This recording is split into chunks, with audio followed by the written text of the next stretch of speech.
ఒక ఆదివాసీ లేడు, తరువాత ఒక దళితుడు లేడు, ఒక క్రిస్టియన్ లేడు. ఎవరు ఈ దొంగలు? బ్యాంకు దొంగలు 28 మంది. 28 మందిలో 27 మంది గుజరాత్ మార్వాడీలు. దానికి ఎవిడెన్స్ ఏంటంటే విజయమాల్య వెళ్ళేటప్పుడు ఈ దేశం 2016 ఇక్కడ నుంచి వెళ్ళిపోయేటప్పుడు దొంగతనం చేసి 35 కోట్లు భారతీయ జనతా పార్టీకి చెక్కు రాసి ఇచ్చాడు. నా దగ్గర ఉంది ఆ చెక్కు, 35 కోట్లు.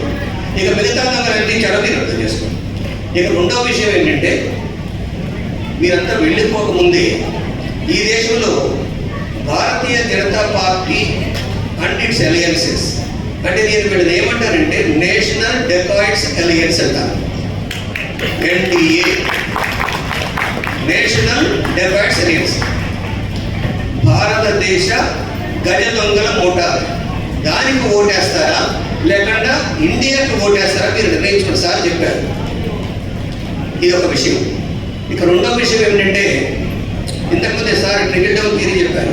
1950లో కసరెట్స్ అనేవాడు ఒకడు ఉండేవాడు, అమెరికన్ ఎకనామిస్ట్. వాడు ఏమన్నాడంటే సార్ చెప్పింది ఇట్లా ధనవంతులు పెరుగుతూ ఉంటే మోచేతీయుడు తాగే అవకాశం ఉంది అన్నాడు. దాన్ని జాన్ ఎఫ్ కెనడీ పొగిడాడు, అదేవిధంగా చాలామంది పొగిడారు. ఈ ట్రికల్ డౌన్ థియరీ ఏదైతే ఉందో, కసరెట్స్ థియరీ ఏదైతే ఉందో, ఇది ప్రజల్ని దుర్మార్గంగా అణచివేస్తుంది. ముఖ్యంగా ఈ దేశంలో వాడు ఒక ఆర్ఎస్ఎస్ 1990లో ఒక సర్క్యులర్ తీసుకొచ్చాడు, సీక్రెట్ సర్క్యులర్ నెంబర్ 411. ఆ సర్క్యులర్లో చెప్పింది ఏమిటంటే మా శత్రువులు వీళ్ళు అన్నాడు.